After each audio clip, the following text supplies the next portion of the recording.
the man told the Sultan. "But in order for that to happen, I need you to believe what I say." Another mumble. Then he disappeared again. The Sultan was now sitting up, rigid with paralysis. His breathing was frantic, his heart galloping furiously inside his chest. He thought of calling out for his guards. One scream, and a dozen of his most trusted janissaries would come charging through the door, sabers drawn. But he hesitated. In part, he was too shocked, too terrified to react. He also thought they might take him for a fool if the intruder wasn't there.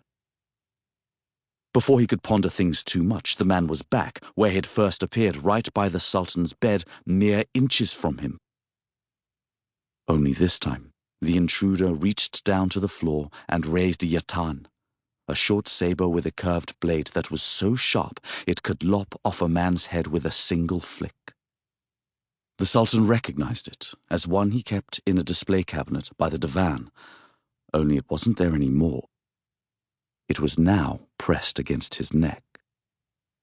"If I wanted to kill you, you would have already died 1,000 deaths," the man said.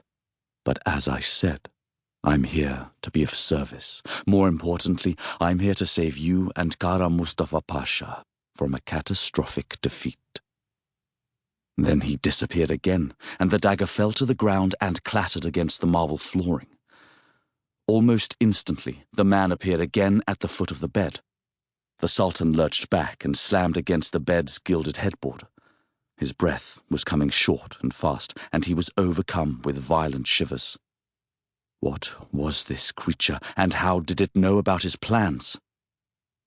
He studied the intruder. "Who are you?" he asked. "What are you?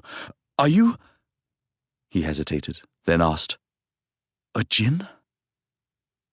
The stranger's face cracked under the hint of a smile. Unlike his father, Mehmed wasn't mentally unstable or degenerate. He was a quiet and melancholy man, but he had one obsession, the legacy of his conquering ancestors. He was immersed in the mystique of the dynasty to which he belonged and hungered to mimic his ancestors' exploits.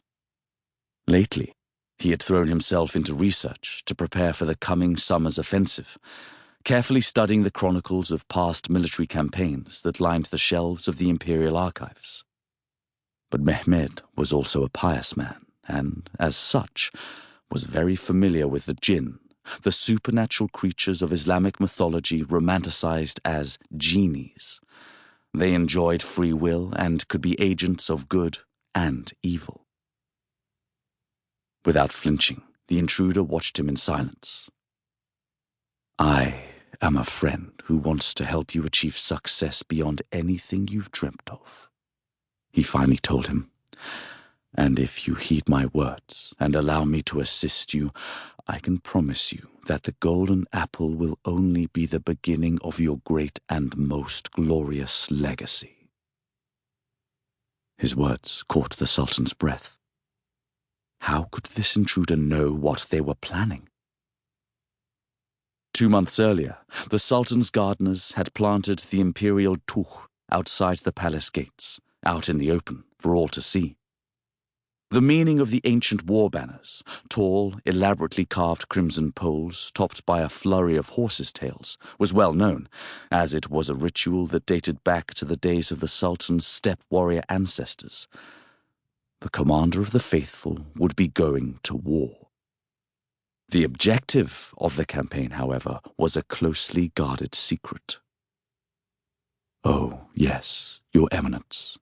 I know all about your meeting with Kara Mustafa last week," the tattooed man continued, referring to the Sultan's Grand Vizier.